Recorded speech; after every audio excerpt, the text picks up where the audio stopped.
muncul ulas asih, pasti ada violence terhadap diri sendiri.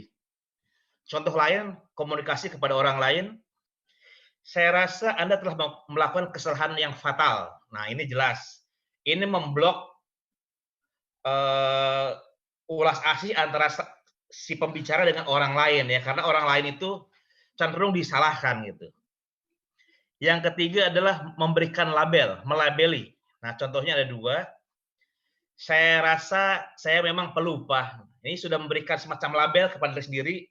Saya gampang lupa, suka lupa, dan pada dasarnya saya memang selalu nggak ingat pada segala sesuatu. Ini melabeli ya, ini menghakimi diri sendiri. Atau untuk orang lain, saya merasa kamu itu terlalu pemalu. Ini juga memberikan label ya, karena seorang itu kan merasa malu itu kadang sewaktu-waktu aja kan, tidak menjadi esensi dari orang itu bahwa orang itu memang pemalu gitu. Nah, kalau sudah memberikan cap, itu memberikan labeling, label, itu menghakimi dan jelas menjadi penghambat komunikasi. Kemudian yang kedua, yang juga menjadi penghambat komunikasi adalah mengingkari tanggung jawab dengan bersandar kepada beberapa hal. Sebagai contoh ya, misalnya kekuatan impersonal yang kabur.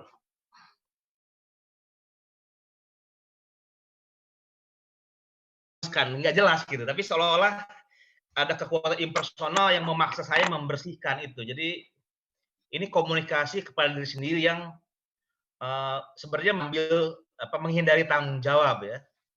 Kemudian bersandar pada kondisi. Saya minum karena saya seorang pecandu alkohol. Jadi meletakkan tanggung jawab kepada satu karakter yang disebut sebagai yang impersonal tadi ya. Kemudian tindakan-tindakan orang lain. Saya memarahi anak saya karena ia lari ke jalan.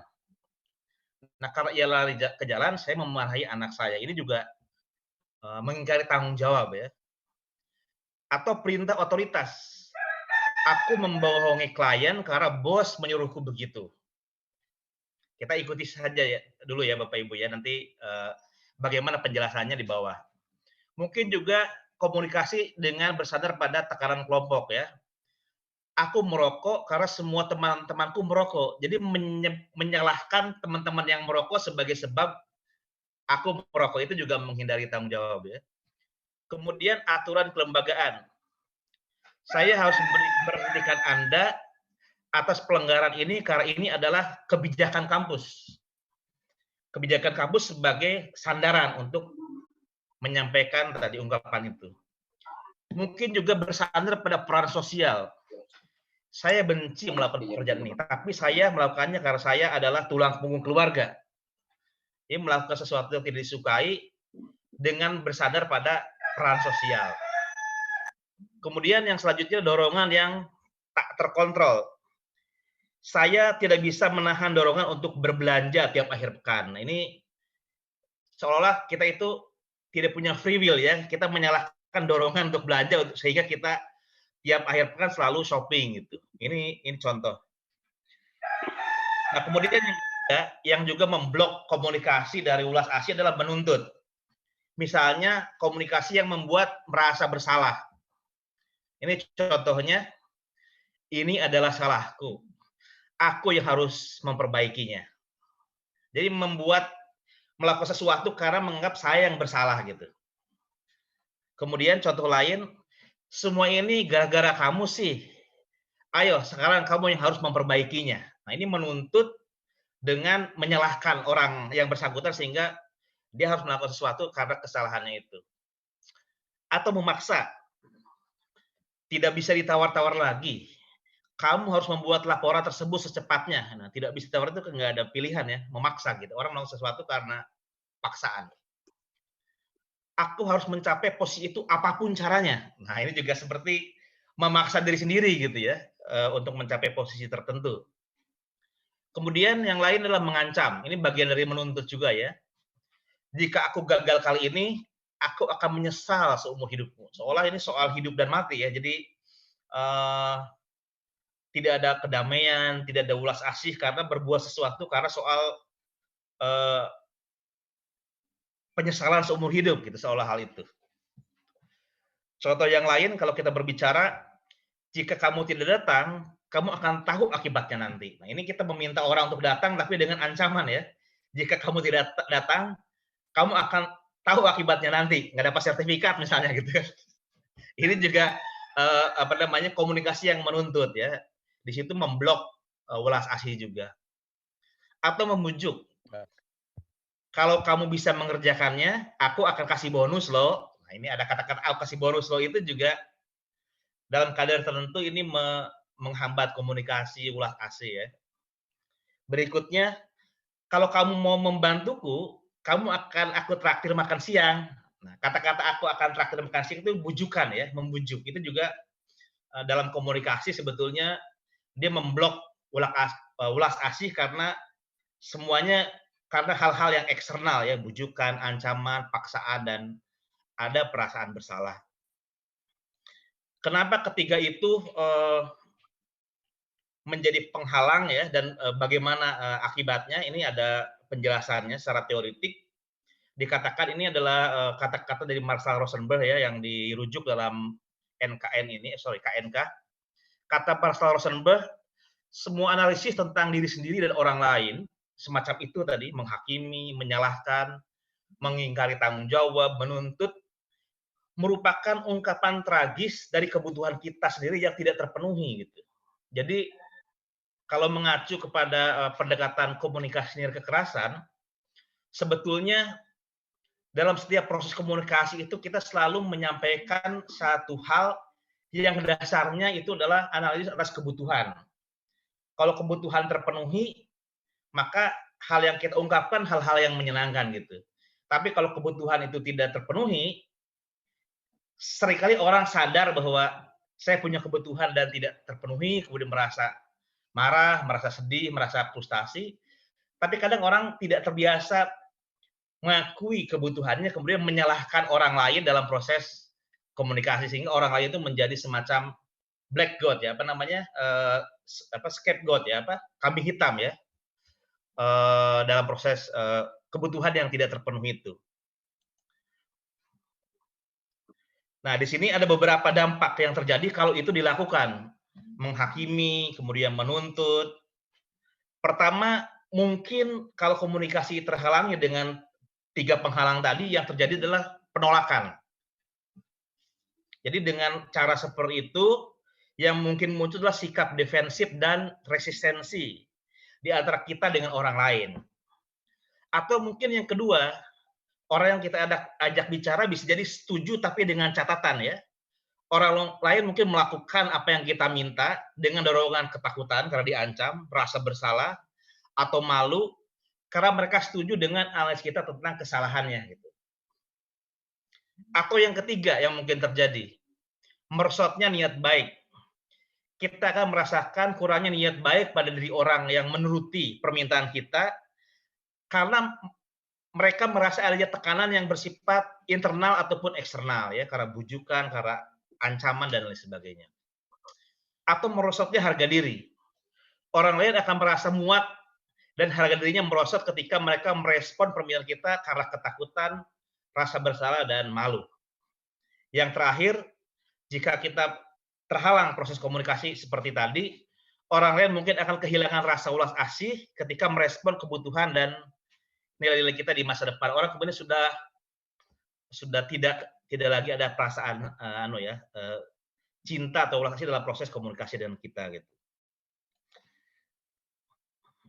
Nah, karena itulah kemudian dalam komunikasi nilai kekerasan kita selalu perlu mengerti bahwa proses komunikasi apapun yang disampaikan selalu melibatkan 4 hal gitu dalam komunikasi nilai kekerasan agar penghalang-penghalang tadi itu tidak terjadi dan dampak-dampak buruk itu tidak muncul ya. Makanya kita selalu mengerti selalu 4 hal dalam proses komunikasi. Yang pertama ada disebut dengan observasi atau pengamatan.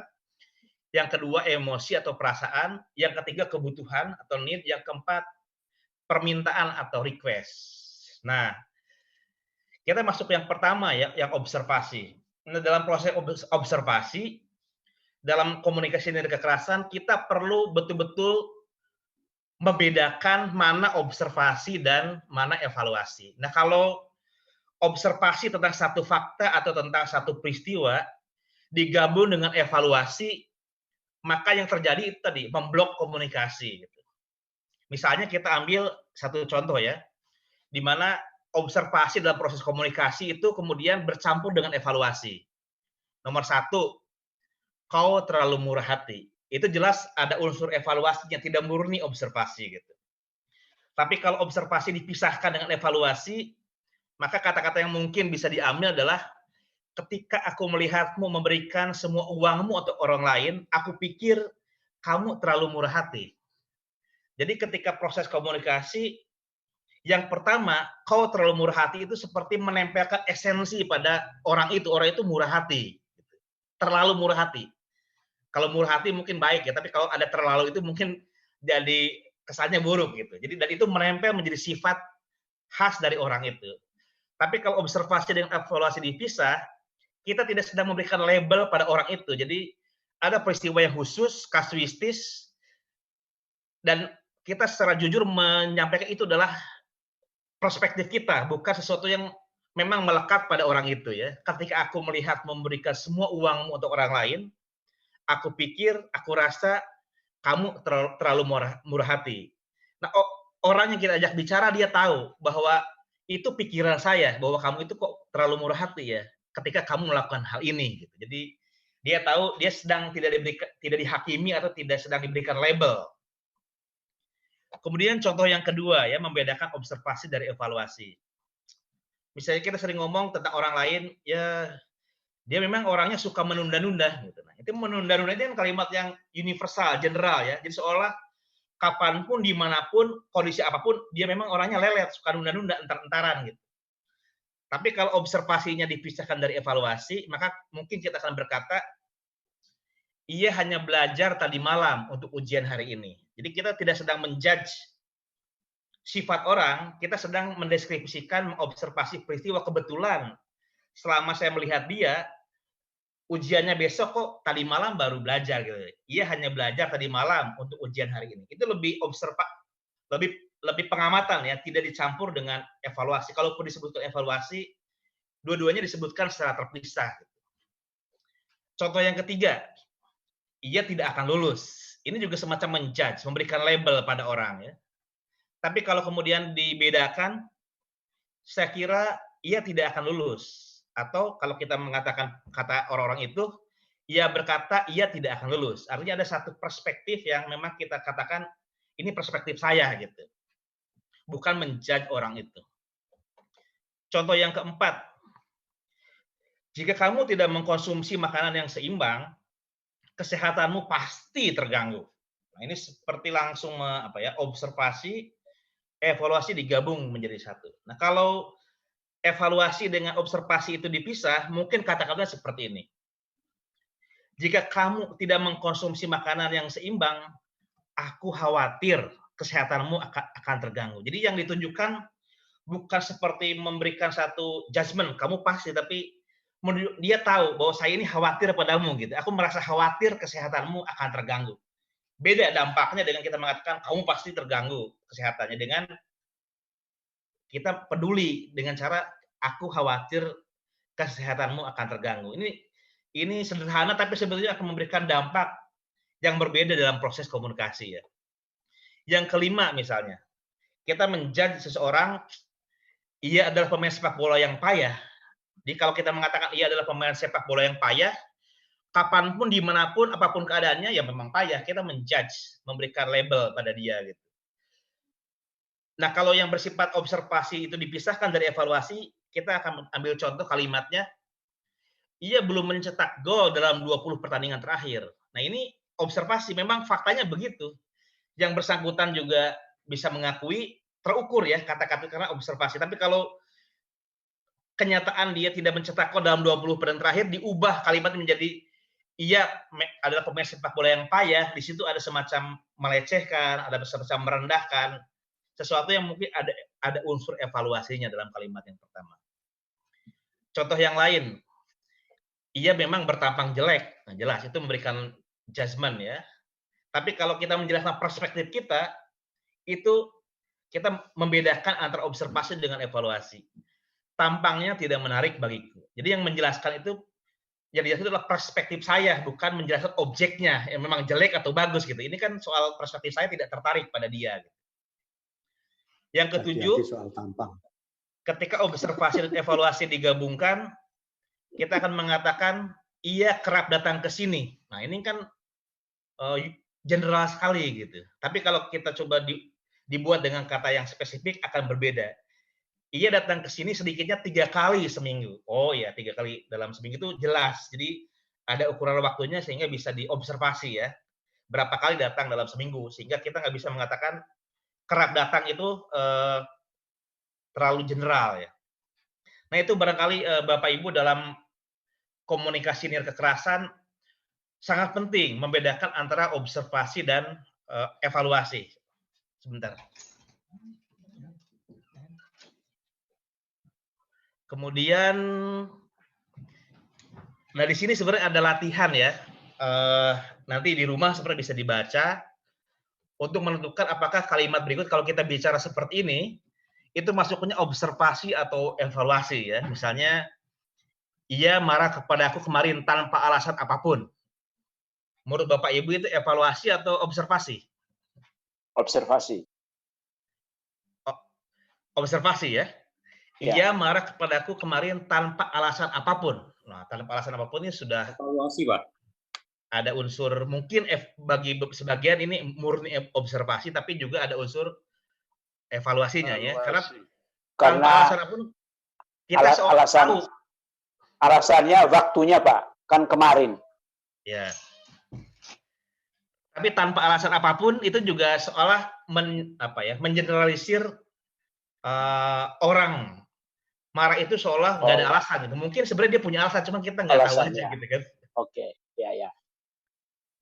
Kemarin sore Rani menggigiti kuku jari-jari sambil nonton televisi. Itu observasi atau evaluasi? Observasi. Observasi ya. Ini kalau si Rani diomongin begini dia nggak akan marah karena dia objektif bisa diverifikasi gitu ya. Nggak ada evaluasi. Gigit kuku, gigit yang lain kek. Itu kekurangan nasi itu. Oke, Pak. Kemudian yang ketiga contoh ya. David tidak menanyakan pendapatku selama rapat. Observasi atau evaluasi? Evaluasi. Ada evaluasinya ya. Ibuku adalah orang yang baik. Itu observasi atau evaluasi? Evaluasi. Sudah evaluasi. Ia agresif. Evaluasi. Ada penilaian di situ. Oke, jadi itu contoh saja bahwa kadang-kadang dalam komunikasi kita tidak membedakan mana evaluasi, mana observasi, dan ini tentu dampaknya berbeda dalam proses interaksi di antara dua orang ya. Oke, kita lanjutkan. Pak Iqbal bisa sedikit komen di sini? Oh ya, silakan. Kalau kita beri evaluasi yang positif gimana ya? Misalnya orang itu orang baik atau Pak Iqbal itu orang baik. Kalau evaluasi yang positif, apakah sejalan dengan komunikasi nilai kekerasan? Pak Petrus, pertama-tama kan untuk dalam komunikasi nilai kekerasan itu kita berbicara kebutuhan ya. Nanti misalnya dalam skill yang lain ada yang disebut dengan skill memuji. Memuji itu juga ada tekniknya antara memberikan pujian yang bersifat general dengan pujian yang spesifik. Misalnya gini, kalau kita punya, katakanlah ada anak yang biasanya tidak pernah bersih-bersih habis makan makanan bungkusan di tumben.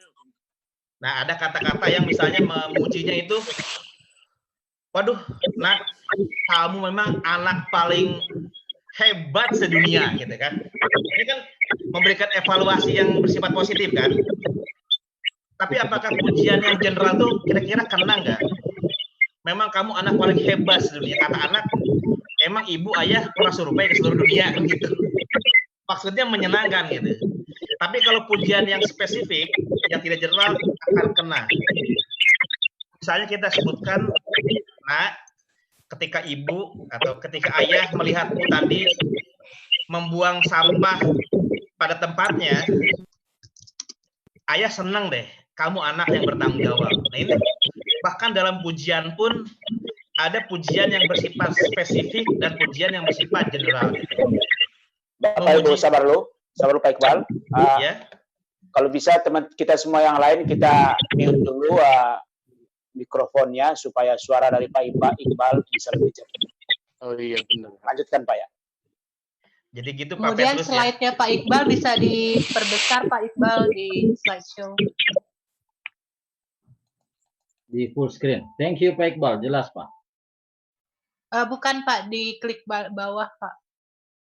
Full screen Pak. Ini ya. Ya, terima kasih Pak. Nah, jadi gitu Pak Petrus ya. Apa namanya? Itu ada memungkinkan memberikan evaluasi dalam pengertian memberikan dorongan positif, tapi dalam proses itu sebetulnya kita tidak sedang mengkomunikasikan kebutuhan kita ya.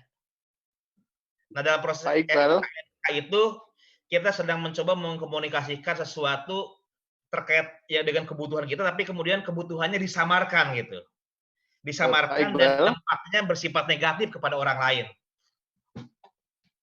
Halo Pak Iqbal. Ya. Saya Hari Pak Iqbal. Iya Pak Hari.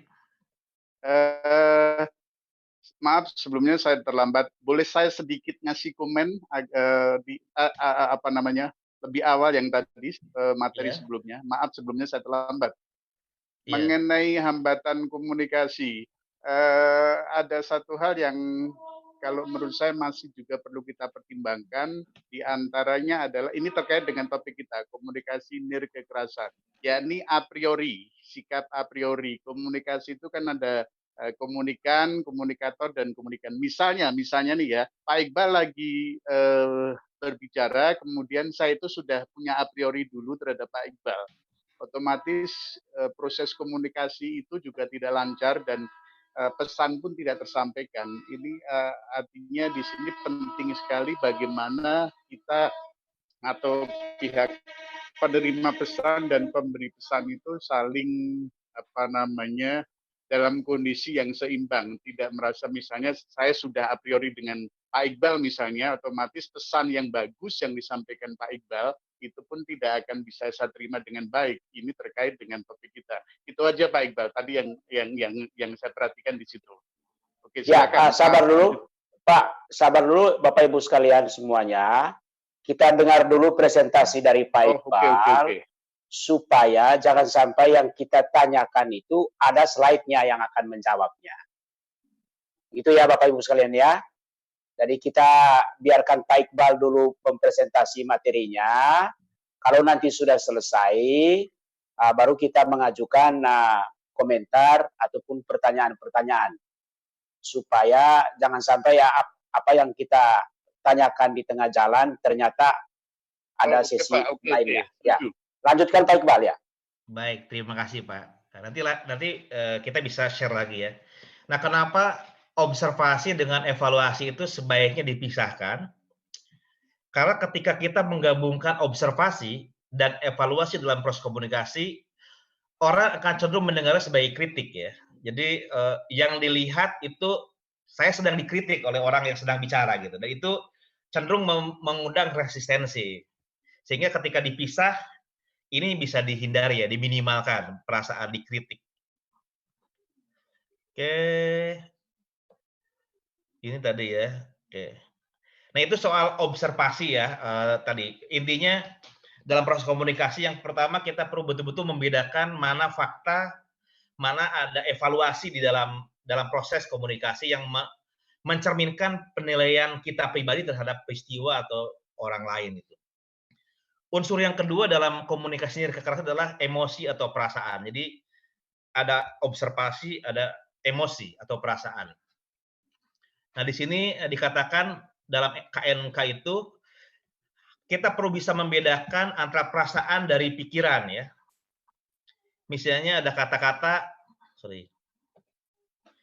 saya merasa saya siap mengerjakan tugas itu. Seharusnya saya merasa senang karena saya siap mengerjakan tugas itu. Nah, di sini perasaan itu seperti disingkirkan dalam semua proses komunikasi karena dianggap yang akal budi, yang pikir itu lebih superior timbang yang perasaan. Jadi kalau kita mengemukakan perasaan itu dianggap sebagai kelemahan gitu. Dan kita cenderung dari kecil dilatih untuk jangan terlalu perasa, jangan terlalu melo, kamu harus rasional sehingga seolah semua ungkapan itu dirancang dengan kerangka yang tidak melibatkan perasaan sama sekali gitu.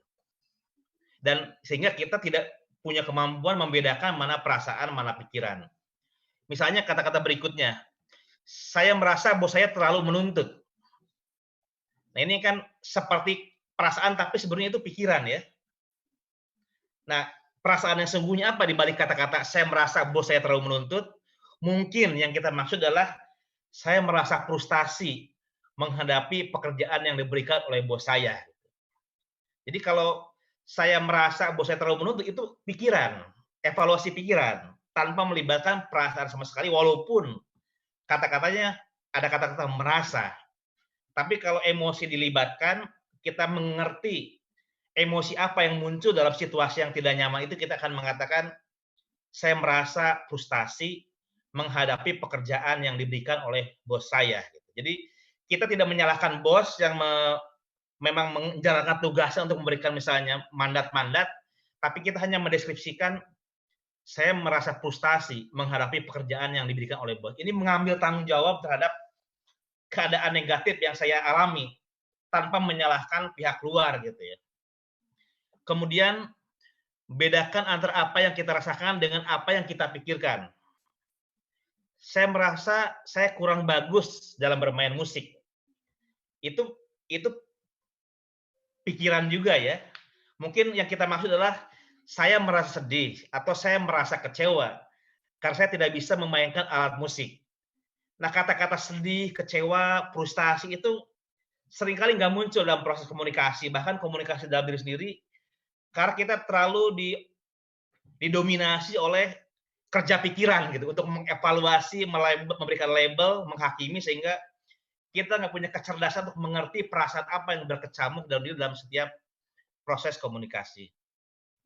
Kemudian yang ketiga, bedakan antara apa yang kita rasakan dan bagaimana reaksi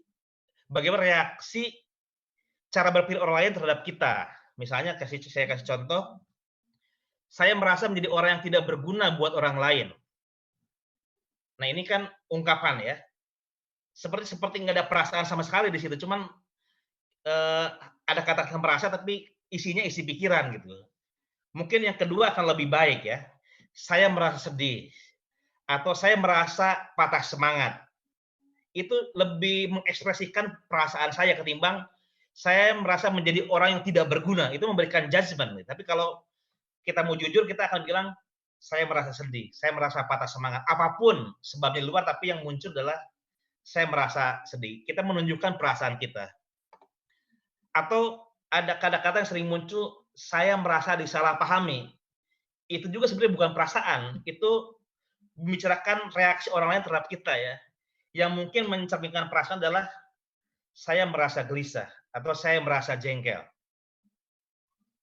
Atau yang lain, saya merasa diabaikan. Itu kan bicara tentang objek di luar ya, di luar diri kita. Ada orang yang mengabaikan kita. Itu kerja akal juga sebenarnya atau mengobservasi reaksi orang lain. Tapi kalau kita coba jujur, kita sebetulnya sedang ingin mengatakan saya merasa terluka gitu. Nah, kemampuan untuk mengerti perasaan diri sendiri itu modal yang pada akhirnya bisa dipakai untuk mengerti juga perasaan orang lain. Nah, ini latihan mungkin nanti bisa dicoba di rumah ya. Tapi kurang lebih kita bisa membedakan antara perasaan dengan yang bukan perasaan. Misalnya saya merasa kamu tidak mencintai saya. Nah, ini apakah perasaan atau tidak? Kita bisa latih ini di rumah ya Bapak Ibu ya. Kita lanjut ke sesi berikutnya. Setelah perasaan itu ada kebutuhan. Ini unsur yang ketiga dalam komunikasi nilai kekerasan. Dalam segala sesuatu yang kita lakukan dalam proses komunikasi selalu melibatkan kebutuhan. Kadang diakui atau tidak, kebutuhan selalu ada gitu ya. Nah, ada 4 pilihan saat mendengar pesan negatif. Misalnya kita dikritik, dihakimi, disalahkan, dan lain sebagainya. Ada 4 kemungkinan. Pertama, kita menyalahkan diri sendiri. Iya ya, memang saya sih yang salah. Makanya ini semua berantakan. Itu menyalahkan diri sendiri. Yang kedua, menyalahkan orang lain. Dianya sih nggak pengertian. Ini semua terjadi bukan karena saya juga, dia juga sih sebabnya. Ini mencari orang ketiga yang menjadi sebab dari situasi negatif itu. Pilihan yang mungkin yang ketiga adalah merasakan perasaan dan kebutuhan diri sendiri. Ini yang lebih positif ya. Artinya kalau situasinya tidak seperti yang kita inginkan, kita coba rasakan perasaan seperti apa yang muncul dalam diri dan kebutuhan apa yang sebetulnya kita inginkan dalam proses situasi itu. Atau yang kedua, yang keempat, merasakan perasaan dan kebutuhan orang lain. Ini lebih positif di 3 dan 4, sementara 1 2 cenderung negatif ya. Kemudian kebutuhan sebagai dasar bagi perasaan. Penghakiman atas orang lain adalah ungkapan dari kebutuhan diri sendiri yang tidak terpenuhi. Misalnya, kamu itu memang orangnya nggak bertanggung jawab. Misalnya ada kata-kata penghakiman gitu. Sebetulnya kita sedang mengemukakan kebutuhan kita. Kita merasa butuh pertolongan, butuh bantuan, karena kita tidak bisa mengerjakan hal itu sendiri. Tapi kita nggak bisa mengatakan bahwa saya butuh bantuan, kita akan mengatakan ke orang lain, kamu memang nggak bertanggung jawab ya. Jadi cenderung menyalahkan pihak ketiga atas kebutuhan yang tidak terpenuhi dalam diri kita gitu. Nah, jadi betapa penting dalam komunikasi mengatakan perasaan diikuti dengan kebutuhan. Misalnya, ketika saya ngobrol dengan Pak Justinus, jujur saya merasa bingung, saya merasa kecewa karena saya tidak bisa menyelesaikan proposal seperti yang diminta gitu. Apakah Pak Justinus berkenan untuk membantu saya memperbaiki? Nah, itu kalau kita mengatakan perasaan dan kebutuhan yang tidak terpenuhi itu lebih baik ketimbang misalnya Pak Yus sih ngebantuin saya, makanya saya jadi nggak selesai misalnya gitu. Itu kita terasing dari kemampuan untuk mengerti kebutuhan kita gitu. Dan kemudian yang ketiga, dari perbudakan emosional ke kemerdekaan emosional ya. Kita melihat diri kita sendiri bertanggung jawab atas perasaan orang lain. Yang kedua, kita bisa marah, kita tidak mau lagi bertanggung jawab atas perasaan orang lain. Yang ketiga, ini yang paling mungkin dalam proses komunikasi, kita mengambil tanggung jawab untuk perasaan dan tindakan kita. Ini lebih merdeka secara emosional, karena kalau misalnya orang lain sedih, orang lain marah dan sebagainya, kita juga nggak ikut menyalahkan diri kita sendiri ya. Nah, di sini ada latihan juga membedakan ungkapan perasaan yang mengakui kebutuhan dengan yang tidak mengakui kebutuhan. Karena perasaan-perasaan yang muncul, entah itu sedih, marah, entah itu frustasi, entah itu sakit hati, terluka, itu semua muncul pada dasarnya karena ada kebutuhan yang tidak terpenuhi gitu. Dalam proses komunikasi dan kekerasan, kita selalu perlu berlatih bisa menyampaikan perasaan kita dan juga menyampaikan kebutuhan apa yang tidak terpenuhi ketika perasaan negatif itu muncul. Terakhir, yang keempat, sebelum kita diskusi, ini request ya, ini juga perlu keterampilan ya. Jadi dalam proses komunikasi, cara memberikan request yang baik, tidak memaksa, tidak membujuk, tidak menghakimi itu, pertama menggunakan bentuk kata positif. Bentuk positif tidak menggunakan kata tidak atau jangan ya. Misalnya, kalau kita mengatakan, kamu jangan terlalu banyak memikirkan pekerjaan secara berlebihan. Ini ada kata-kata jangan itu polanya negatif dalam kalimat. Mungkin lebih baik kita menggunakan kata yang positif. Aku ingin kamu meluangkan waktu untuk berkumpul bersama keluarga di akhir pekan. Ini tidak ada kata tidak atau jangan ya. Kemudian juga menghindari kata-kata yang terlalu umum. Saya ingin kita semua menjadi pribadi yang bertanggung jawab. Ini sangat umum bertanggung jawab itu. Orang bingung tanggung jawab itu gimana, nggak konkret gitu. Tapi kalau kemudian diberikan kata-kata yang konkret, saya ingin Anda membantu saya untuk merapikan rumah pagi hari pada pagi sebelum pergi kantor. Orang ngerti, oh ya, mungkin selama ini saya nggak pernah bantu di rumah pagi-pagi langsung berangkat kantor. Kemudian saya diminta, oh tiap pagi membantu membersihkan rumah, nyapu atau ngepel. Tapi kalau ingin jadi pribadi yang bertanggung jawab, itu terlalu general. Kemudian ungkapkan perasaan dan kebutuhan kita saat menyampaikan permintaan. Misalnya, ketika Anda mengabaikan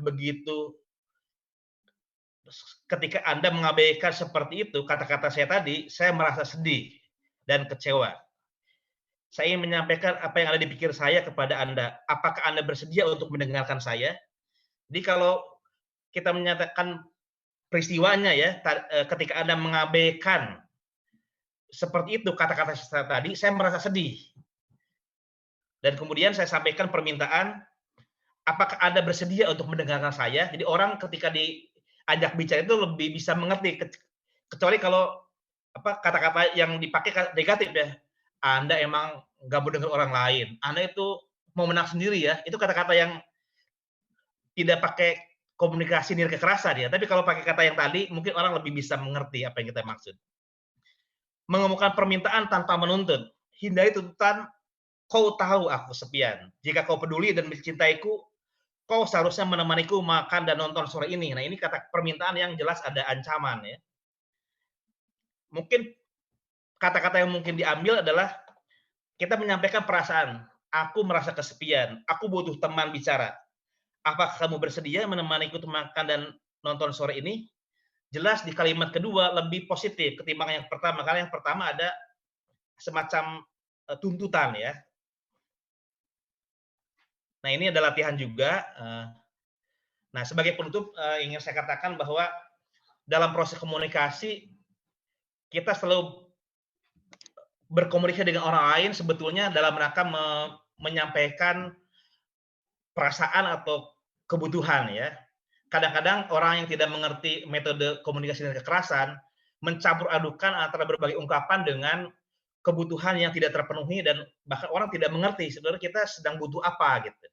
Dan juga dalam proses menyampaikan permintaan kita juga kadang-kadang mencampurkannya dengan tuntutan, ancaman, bujukan sehingga komunikasi menjadi memblok kasih sayang antara kita dengan orang lain. Makanya 4 hal ini menjadi penting: observasi, perasaan, kebutuhan, dan permintaan. Barangkali itu apa yang bisa sampaikan terkait dengan komunikasi dan kekerasan. Untuk lebihnya mungkin bisa diberikan masukan dan bisa diberikan tambahan dalam sesi diskusi. Terima kasih banyak Pak Yus. Ya, terima kasih banyak Pak Iqbal dan juga teman-teman yang berpartisipasi dalam presentasi Pak Iqbal kali ini. Dan saya kira materi ini sangat jelas bagi kita, ya. Atau mungkin ada yang kurang jelas. Nah, waktu kita untuk diskusi masih sangat banyak, masih ada 1 jam lagi. Ya, sekarang baru kurang dari 10 menit jam 11. Ya, oleh karena itu teman-teman yang mau menyampaikan pandangan, teman-teman yang mau menyampaikan pertanyaan, teman-teman yang mau menyampaikan komentar, dipersilakan. Saya, Pak. Ya, silakan Pak Ari. Oke, terima kasih Pak Iqbal. Ya Pak Ari. Terima kasih atas materinya, sangat inspiratif ya. Lalu saya mau bertanya, karena ini tentang komunikasi, nirkekerasan gitu kan. Nah, komunikasi itu ada macam-macam kan, komunikasi verbal, komunikasi non-verbal. Nah, apakah ada juga pembahasan mengenai komunikasi non-verbal yang sifatnya kekerasan? Karena seperti bullying juga ada bullying verbal, ada bullying non-verbal. Mohon keterangan. Terima kasih. Terima kasih. Oke, ya terima kasih Pak Ari. Ya, silakan yang lain. Kalau ada. Saya bisa. Tadi komentar dari Pak Amru itu. Hari itu siapa tadi? Saya bisa bertanya. Oh ya, Pak Anton ya. Silakan Pak Anton ya. Ya, Terima kasih Pak Iqbal atas materinya cukup bagus ya Pak ya. Ya, sesudah diuraikan memang agak banyak ya. Jadi sepertinya rasanya itu agak berat untuk menjalankannya gitu ya. Walaupun ini sangat baik, artinya sangat baik. Artinya kalau kita lihat mahasiswa kita itu kan mereka itu banyak kekurangannya itu dalam hal komunikasi. Kita tahu sendiri itu ya, entah dalam tulisan atau verbal juga di kelas ya. Jadi sangat-sangat lemah dalam hal komunikasi.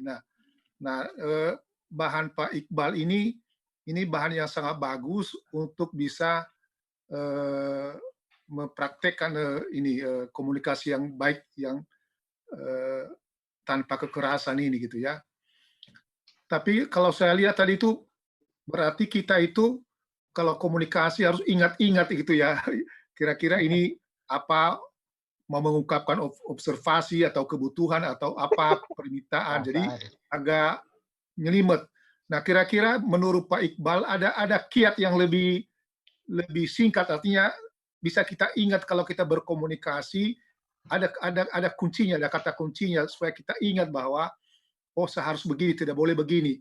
Saya harus menyusun kalimat saya begini gitu.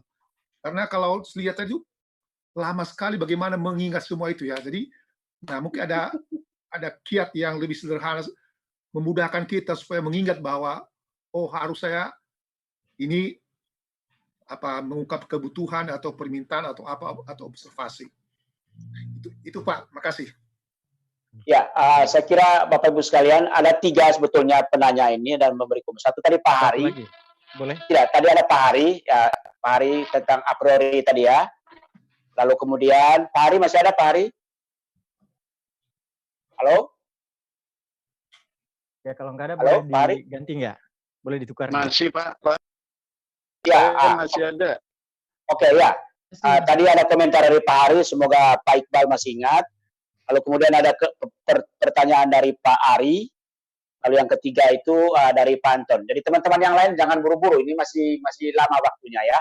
Jadi kita beri kesempatan untuk tiga orang dulu ya, supaya Pak Iqbal mudah mengelola jawabannya. Ya, silakan Pak Iqbal. Baik, terima kasih ya. Kalau Pak Hari tadi menambahkan aja Pak, seperti tidak bertanya ya, menyampaikan informasi tambahan. Terima kasih untuk Pak Hari.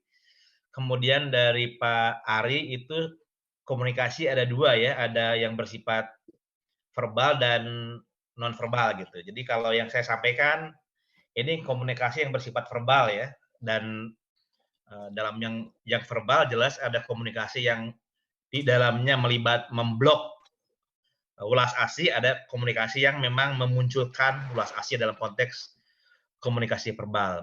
Nah, apakah dalam komunikasi nonverbal itu bisa ada 2 itu juga? Saya kira sama ya, semua proses komunikasi.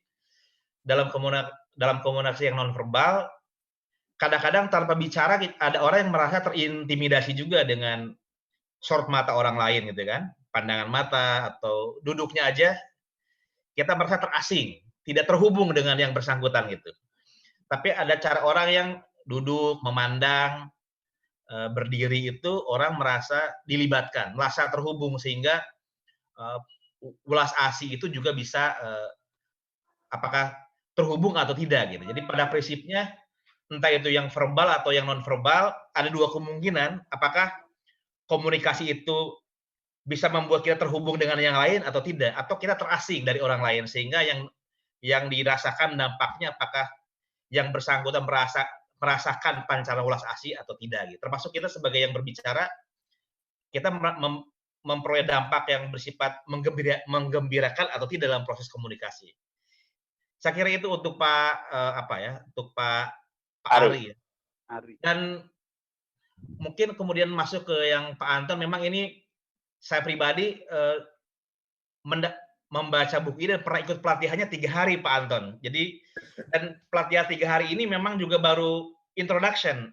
Nah, beberapa teman saya ada yang sampai 20 hari, 21 hari untuk pelatihan KNK ini. Jadi belajar membedakan observasi frasa itu butuh berhari-hari, ada latihan, kemudian selesai latihan itu kita ada jurnal ya, setiap malam hari mau tidur kita tadi seharian tuh apa kita muncul sudah bisa membedakan observasi atau perasaan terus dan lain sebagainya gitu. Tapi kalau kita diminta kuncinya sebetulnya dalam proses komunikasi paling enggak kita harus selalu ada dua hal yang kita ingat. Pertama isi, yang kedua emosi. Dua itu saja sebetulnya. Nah, kita ambil contoh seperti ini. Katakanlah kita punya adik atau punya anak ya yang masih kecil atau punya murid lah, katakan kita guru gitu. Ada seorang anak misalnya kelas 3 SD, kita posisi di sekolah, ini contoh yang saya pakai. Tiba-tiba dia datang ke kita sebagai guru misalnya gitu, atau sebagai orang tua gitu. Dia mengatakan, "Pak, Bu, tadi pagi saya terlambat datang ke sekolah. Karena buru-buru saya nggak sempat meletakkan sepeda di tempat parkiran, kemudian saya taruh di samping pohon mangga di depan kelas. Tapi ketika istirahat belajar, saya kembali ke dekat pohon mangga, ternyata sepeda saya hilang gitu." Nah, dia kan mengatakan ungkapan seperti itu ya. Umum aja sebagai anak kecil akan menyatakan apa adanya. Nah, kita sebagai orang yang mendengarkan, apa kita akan mempraktekkan komunikasi dari kekerasan atau tidak? Kalau kita menghakimi, menjudge, melabel, maka kita akan mengatakan, kamu sih udah kesiangan, nggak ikuti peraturan lagi, naruh sepeda sembarangan.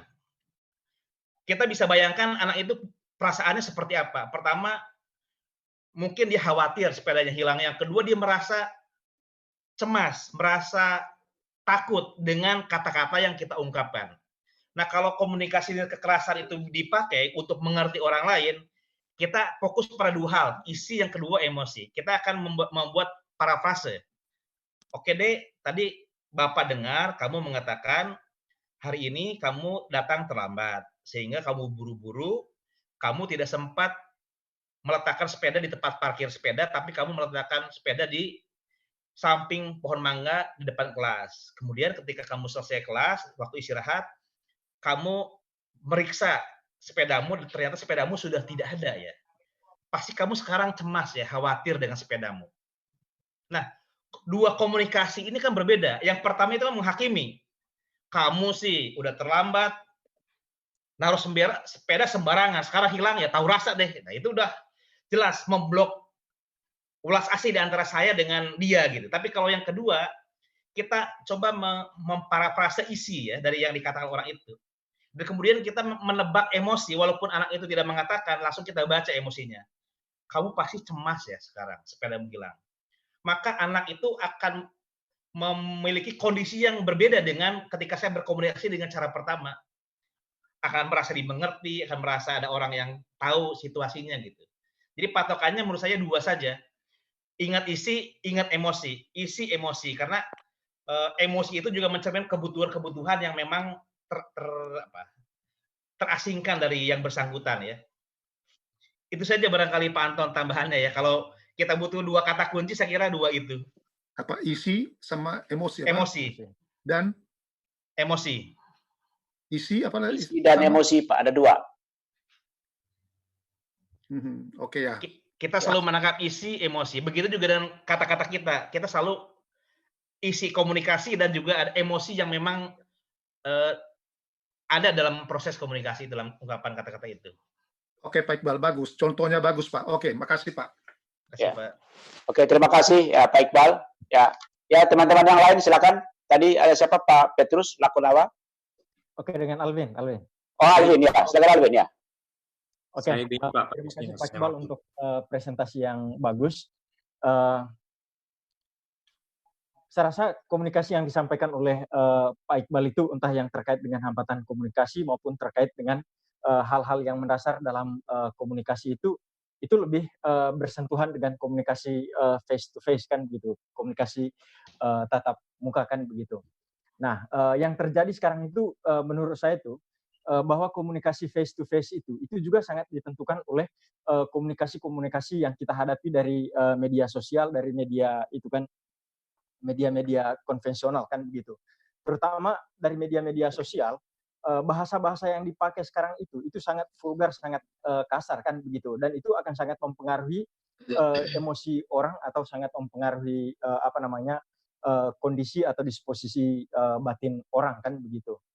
Nah, pertanyaan saya, kira-kira bagaimana kita bisa menetralisir atau bagaimana caranya untuk menetralisir perasaan-perasaan vulgar atau nilai-nilai vulgar yang kita dapat di media sosial, kemudian untuk kita saring dan dijadikan sebagai bahan komunikasi face to face kita dengan orang lain. Iya, itu saja. Terima kasih. Oke, terima kasih Pak Alvin. Ada lagi tadi siapa? Aku dong. Siapa? Beni, Pak. Oh, Beni ya. Saya Beni, silakan.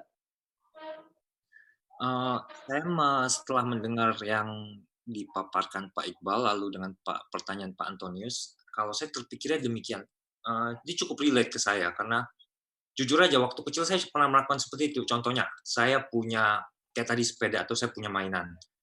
Ketika saya punya mainan itu hilang, yang terjadi umumnya adalah orang tua malahan memarahi anaknya. Padahal saya bahkan pada waktu itu bisa menyatakan demikian ke orang tua. Saya yang punya mainan, saya hilang, saya sedih, kemudian saya harus dimarahin, saya bilang begitu. Nah, jadi itu adalah bentuk komunikasi menurut saya yang salah. Saya juga cukup berani untuk menegur orang tua ya, walaupun itu salah sebenarnya. Nah, tapi dalam kasus ini saya melihatnya begini. Dalam berkomunikasi yang seperti yang Pak Iqbal katakan, saya prinsipnya sih pikir cuma dua. Yang satu dimulai dengan niat baik, dengan cinta kasih. Yang kedua adalah kita memiliki yang namanya empati. Bagaimana menempatkan kita dalam posisi orang. Jadi kalau kita punya lihat seseorang, kita menyampaikan, pertama niat kita baik, kedua kita tahu. Kalau kita jadi dia, kita ngomong demikian, apa yang kita rasakan. Kalau saya melihatnya, saya rangkumnya dari yang itu, yang dari Pak Iqbal katakan, setelah dijabarkan panjang. Nah, kalau menurut Pak Iqbal, mungkin dari dua komposisi cinta kasih dengan niat yang baik, kemudian empati, masihkah ada yang kurang yang perlu kita tambahkan lagi, Pak? Itu aja saya. Terima kasih, Pak. Oke, terima kasih Pak Beni. Tadi ada Ibu Murti mau bicara. Silakan Ibu Murti. Ya, Pak Iqbal, saya mau bertanya yang slide yang nomor 2 dari terakhir itu, Pak Iqbal. Gimana ya? Ini. Ya. Nah, yang itu, yang mengemukakan permintaan tanpa menuntut. Kalau yang poin yang pertama kan yang hindari tuntutan, yang kau tahu aku kesepian bla bla bla itu, mungkin ada hubungannya sedikit dengan yang tips yang tadi dibicarakan dengan Pak Anton. Itu ada hubungannya nggak Pak Iqbal dengan satu, kemampuan berbahasa, dan dua, cara berpikir. Ya, itu aja Pak Iqbal. Terima kasih. Oke, terima kasih Ibu Murti. Pak Justinus. Oke ya, satu kali lagi ya. Siapa ini? Pak Hari? Iya, boleh Pak saya ya. Iya, ya, oke Pak. Jangan panjang-panjang Pak ya. Silakan Pak. Oke. Saya setuju banget dengan Pak Beni. Pentingnya empati dalam komunikasi. Apapun bentuknya, entah itu komunikasi verbal, non-verbal, komunikasi media massa, atau apapun lah, atau face-to-face dan sebagainya. Empati itu sangat penting banget. Dikasih dengan mahasiswa saya, tentunya beda saya berkomunikasinya, Yusti, kecamatan belum, itu dengan anak kecil. Kemudian ketika saya bicara dengan Pak Justinus yang sudah dokter, tentunya Pak, sudah makan belum Pak? Itu beda, caranya beda. Nah, bagaimana saya ngerti perasaan, pola pikir seperti yang dikatakan oleh Bu Murti tadi juga, itu mengandung semuanya ada di empati itu. Saya akan komunikasi efektif dengan orang siapapun bentuknya kalau saya ngerti dia. Saya beda berkomunikasi dengan mahasiswa saya dengan maaf mereka yang lulus SD aja enggak. Ya, itu dimanapun akan perlu namanya empati. Saya setuju banget intinya yang dikatakan oleh Pak Beni tadi. Itu aja Pak, terima kasih. Oke, terima kasih Pak Hari. Saya merasa Pak Hari lebih senang Ibu Murti daripada senang pada saya. Apa itu maksudnya itu? Langsung kita terapkan itu. Oke, ya Pak Iqbal, silakan. Cara kekerasan itu, cara kekerasan itu. Silakan Pak Iqbal. Baik, terima kasih Bapak Ibu. Tadi ada dari Pak siapa? Pak Fen, Pak Alvin, Pak Fen, Pak Beni, Ibu Murti, dan komentar dari Pak Hari ya. Pertama memang dalam komunikasi ini kekerasan, betul tadi ada yang disampaikan Pak Beni ya, ada memberi dari hati, artinya ada ulas asih. Yang kedua, niat baik ya. Niat baik, ada empati gitu. Tapi sebenarnya ada satu unsur lagi yang juga penting dalam proses komunikasi, termasuk komunikasi dengan diri sendiri, yang disebut sebagai mindfulness itu. Jadi menyadari sepenuhnya apa yang muncul dalam pikiran dan dalam perasaan gitu. Nah, kemampuan untuk menyadari inilah yang kemudian membuat kita bisa keluar dari kemungkinan terasing ya. Jadi seperti tadi kata Pak Fens, kalau kita baca media sosial, berita, dengar yang meninggal gara-gara corona langsung, wih cemas. Gimana kalau saya kena ya? Khawatir. Gimana kalau sampai akhir tahun ini corona nggak hilang-hilang pandeminya? Ada kecemasan, ketakutan, kekhawatiran dan lain sebagainya. Yang pertama sebelum kita menyaring informasi yang tepat sebetulnya adalah juga kemampuan kita untuk bisa mengerti perasaan-perasaan yang muncul gitu. Jadi karena perasaan itu ketika dia muncul dan tidak kita sadari kemunculannya, dia kan tidak hilang. Dia akan ada dalam diri kita dan mempengaruhi kita dari alam bawah sadar gitu. Jadi secara tidak kita sadari dia akan mempengaruhi kita. Kita jadi gampang khawatir, gampang marah, gampang cemas karena muncul luka batin dari informasi yang mungkin membuat kita muncul emosi negatif itu. Nah, salah satu yang penting untuk dilakukan oleh kita dalam proses komunikasi baik untuk diri sendiri atau dengan orang adalah kita menyadari betul gejolak batin yang muncul gara-gara peristiwa atau informasi yang muncul tadi. Entah yang menyenangkan. Kalau menyenangkan kita juga sadar ya, oh iya ya, kok saya senang ya dapat ucapan ulang tahun dari teman-teman. Jadi mengerti perasaan yang positif juga itu perlu juga keterampilan. Begitu juga merasakan perasaan-perasaan negatif. Kok saya marah ya dia ngomong kayak gitu ya? Kok saya khawatir sekali ya melihat perkembangan corona yang sepertinya belum menunjukkan tanda-tanda berkurang. Nah, kemampuan untuk mengerti, saya cemas, saya takut, saya khawatir, bahkan saya senang. Wah, saya senang banget nih, sebentar lagi gajian nih. Nah, itu ada perasaan yang senang itu juga perlu kita sadari gitu. Nah, kemampuan untuk menyadari gejolak batin yang ada dalam diri, dan itu juga menjadi keterampilan ketika kita mengerti atau berempati dalam melihat apa yang terjadi pada orang lain ya. Jadi walaupun orang lain itu mungkin tidak menyampaikan apa yang menjadi perasaannya, kita bisa menangkap gitu. Jadi kalau orang berkata seperti ini, oh dia lagi seneng. Kalau dia berkata seperti ini, oh sebenarnya dia di dalamnya tersirat ada perasaan takut, ada perasaan khawatir, ada perasaan kecewa. Kita bisa berempati menangkap apa yang tersirat di balik apa yang dikomunikasikan gitu. Jadi kalau kata-katanya A, kita mampu menerawang di balik A itu apa, ada B, ada C, ada D. Karena dari awal kita sudah punya kemampuan untuk menyadari tadi gejolak batin yang muncul dari berbagai peristiwa yang ada gitu. Dan tentu saja seperti yang Pak Fens katakan, kalau kita kemudian menangkap peristiwa-peristiwa, kita bisa menyaring dan kita perlu membedakan mana berita yang memang mengobservasi kenyataan, mana berita yang bersifat bombastis ya, bombastis yang sebetulnya jauh dari kenyataan. Sesuatu yang sebetulnya tidak sesuai dengan kenyataan. Itu saya kira orang yang terbiasa berpikir akademis seperti kita di orang-orang perguruan tinggi cenderung lebih mudah membedakan mana fakta, mana yang bukan fakta, mana observasi atas kenyataan, mana yang sudah dicampur dengan evaluasi dari orang-orang yang menulis berita atau membuat status di media sosial.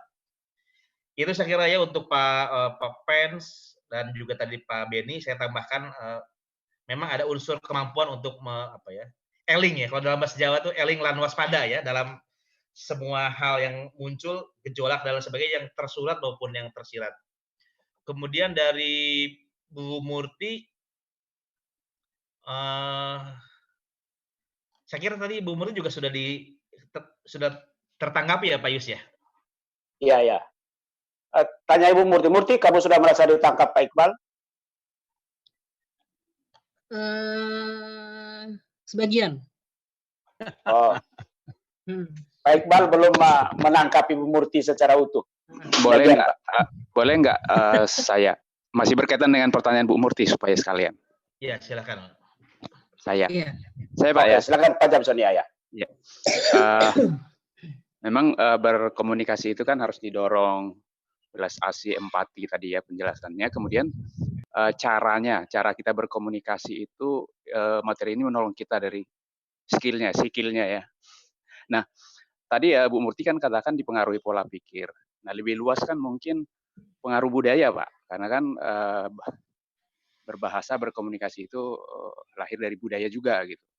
Nah, kalau Pak Justinus bicara kepada saya, dengan Pak Ari bicara kepada saya, pasti saya membedakan memahaminya gitu. Karena ada perbedaan budaya di situ. Nah, bagaimana materi ini kira-kira kalau kita kaitkan dengan hal tersebut? Makasih, Pak. Saya nyambung. Terima kasih Pak Jamson. Terima kasih Pak Jamson. Satu lagi sih sebenarnya kemampuan Ya, berbahasa. saya kira kasih yang lain dulu ya. Yang tadi itu ada lagi teman-teman yang lain? Satu lagi. Ada lagi teman-teman yang lain? Saya nyambung yang ditanya Bu Murti juga sama Pak Jamson, bisa? Oh ya, sabar dulu ya teman-teman. Ini ada orang yang sangat saya hormati karena jarang berbicara. Pak Rusli. Yaitu Pak Rusliansa. Nah, ini, ya, betul, ini saya ingin menghormati dia, sangat menghormati. Dari dia bertanya, Pak Iqbal, bagaimana dengan orang yang introvert bisa jadi berbeda cara menyampaikan komunikasinya dengan yang ekstrovert. Jadi itu dari Pak Rusliansa, Pak Iqbal. Baik, Pak. Ya. Ada lagi tadi Pak Ari? Atau ya, ada tambahan dari Murti? Sudah jelas ya? Saya tadi mau bertanya yang sifatnya menyambung. Oh ya, silakan Pak ya. Betul yang dikatakan terakhir tadi oleh Pak Pak Jamson ya, terkait budaya. Ya. Ya. Jadi dalam filosofi Jawa, dalam komunikasi memang ada tingkatan kan.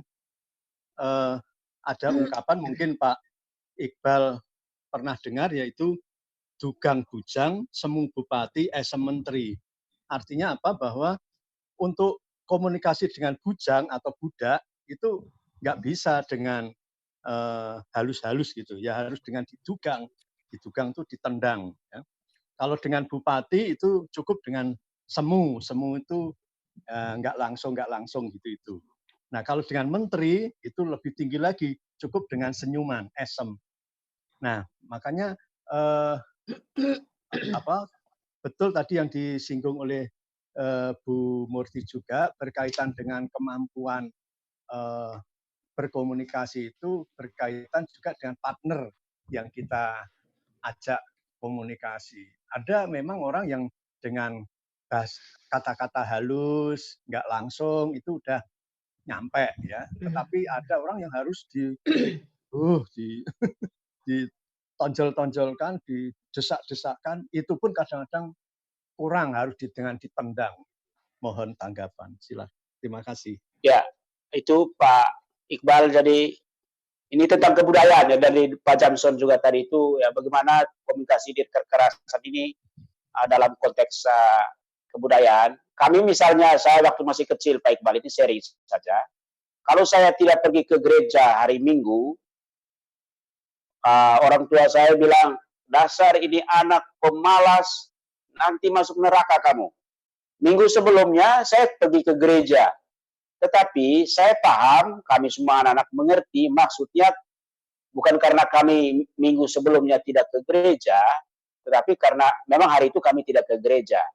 Artinya bahwa dalam konteks ini faktor kebudayaan itu kan memainkan peran. Artinya struktur berbahasa, nilai, makna, itu kan direproduksi oleh komunitas, oleh kebudayaan. Artinya semua anggota yang menjadi bagian dari kebudayaan itu mengerti, memahami maknanya, mengerti dan memahami maksudnya, yang mungkin bagi anggota dari luar komunitas itu akan memahaminya atau mengertinya dengan cara yang berbeda.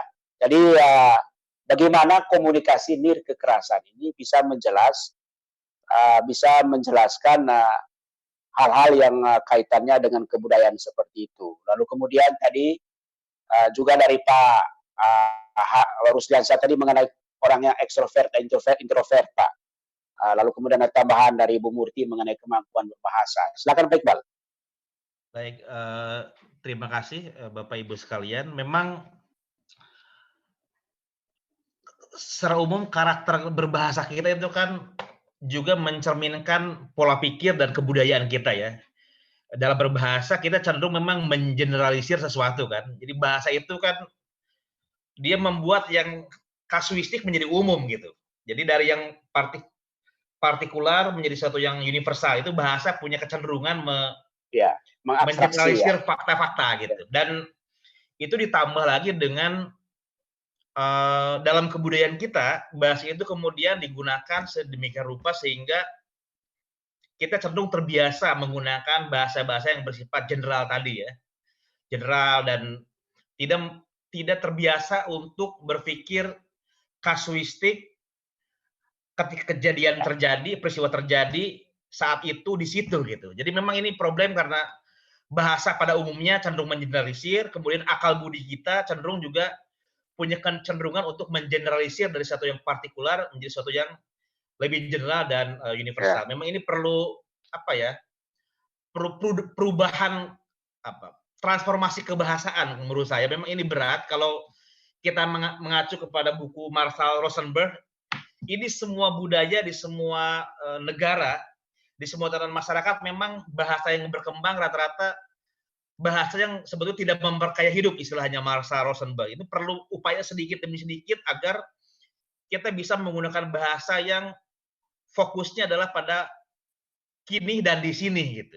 Sehingga kecenderungan untuk mengeneralisir itu semakin lama semakin berkurang gitu. Karena kemampuan untuk menjadi konkret, berbahasa dari satu yang konkret itu memungkinkan kita terhubung kepada orang lain dalam satu konteks waktu tertentu. Semakin kita general, universal, kita tidak terhubung dengan orang dalam proses komunikasi kini dan di sini. Itu saya kira tanggapan umum ya terhadap itu dan diakui oleh Marshall Rosenberg yang merumuskan ini, diakui Pak Yus. Kemudian pada prinsipnya adalah ini sebuah teori yang didasarkan pada teori kebutuhannya Abraham Maslow ya Bapak Ibu, saya kira sudah sangat mafhum teori Maslow tentang hierarki kebutuhan ya, bahwa setiap manusia itu apapun yang dalam setiap peristiwa, dalam setiap kegiatan dia lakukan selalu dalam rangka memenuhi kebutuhan-kebutuhannya, dari yang bersifat material sampai yang semakin lama semakin emosional, spiritual, kira-kira gitu. Nah, komunikasi juga sama. Ketika proses komunikasi sebetulnya kita sedang menyampaikan banyak kebutuhan kita, entah itu kebutuhan dasar yang sifatnya sandang, pangan, papan yang mungkin tidak terpenuhi gitu, atau kebutuhan emosional dasar, merasa dicintai, merasa dimengerti, dipahami, merasa bernilai, merasa aman, itu semua kan kebutuhan dasar. Nah, cuma masalahnya ada orang yang terlatih untuk mengkomunikasikan dengan jujur bahwa saya butuh ini sehingga saya ingin seperti ini gitu menyampaikan. Tapi ada orang yang cenderung tidak bisa membedakan kebutuhannya sehingga dia bermain di bahasa-bahasa yang general gitu. Nah, kalau orang berbicara dalam bahasa yang general itu punya dampak tadi memblokir welas asih dan kemudian juga kebutuhan kita bisa jadi tidak terpenuhi gitu. Kita butuh dihargai tapi kita menyampaikan kata-kata yang lebih umum dan mungkin menyakiti orang lain. Kamu ya nggak tahu diri. Nah, ini kan kata-kata yang umum dan menyakiti. Kalau kita berdasarkan kebutuhan, misalnya kita sampaikan terus terang Pak Yus, ketika Pak Yus menyampaikan kata-kata seperti itu, saya merasa sedih deh, merasa sakit hati karena saya sebagai pribadi juga butuh dihargai juga. Bisakah Pak Yus menyampaikan sesuatu yang lebih menghargai saya sebagai sesama manusia? Ini ungkapan-ungkapan yang saya kira perlu latihan ya, karena kita terbiasa berkomunikasi dalam bahasa yang general. Tadi kata Bu Murti, kurang terlatih untuk mengemukakan sesuatu yang konkret. Kini di sini terkait dengan kebutuhan saat ini dan juga perasaan yang muncul dari kebutuhan yang kita miliki. Itu barangkali Pak Yus ya. Ya, oke. Ya. Saya kira Pak Jamson sudah terjawab tadi ya. Juga Pak Ari. Lalu ada pertanyaan yang terakhir dari Pak Rusliansyah, Pak. Senior saya itu. Yang introvert dan ekstrovert ya, Pak ya? Ya. Sebetulnya manusia sama ya Pak, kalau menurut saya ya, baik yang introvert maupun yang ekstrovert. Kalau kita mengacu kepada Maslow kan semua orang kebutuhan sama pada prinsipnya kan dalam hierarki kebutuhan itu. Kita butuh terpenuhi untuk yang sifatnya sandang, pangan, papan, yang material gitu. Kita juga butuh terpenuhi kebutuhan emosi dasar kita, merasa dicintai, merasa dipahami, merasa bernilai, merasa aman, dan lain sebagainya, ada harga diri, dan lain sebagainya.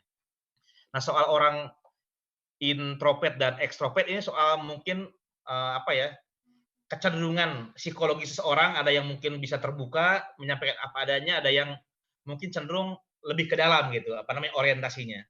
Tapi menurut saya memang mau tidak mau dalam proses komunikasi, baik yang ekstrovert maupun yang introvert, itu sama-sama punya potensi menyampaikan ungkapan yang memblok ulas asih. Yang ekstrovert juga bisa jadi menyampaikan kata-kata yang sangat terbatas, yang kemudian tidak sampai kepada yang lain, tidak terhubung. Yang ekstrovert juga mungkin dia ekspresif, tapi bisa jadi agresif juga bahasanya gitu. Jadi bukan soal introvert atau ekstrovertnya, tapi kecenderungan psikologis apapun, kita memilih bahasa yang betul-betul memperkaya hidup, mensejahterakan diri sendiri dan orang lain, bahasa yang menghubungkan empati, ulas asih, dan bisa mengekspresikan secara jujur kebutuhan dan perasaan kita gitu. Jadi dua kecenderungan ini tidak jadi soal, yang penting kita betul-betul memilih bahasa yang tadi, yang bisa mengkomunikasikan secara jujur dan empati. Itu barangkali Pak Yus. Ya, oke ya, terima kasih Pak Iqbal. Teman-teman, masih ada waktu kurang lebih 15-20 menit lagi. Ada yang mau bertanya, atau berkomentar, silakan. Tanya Pak.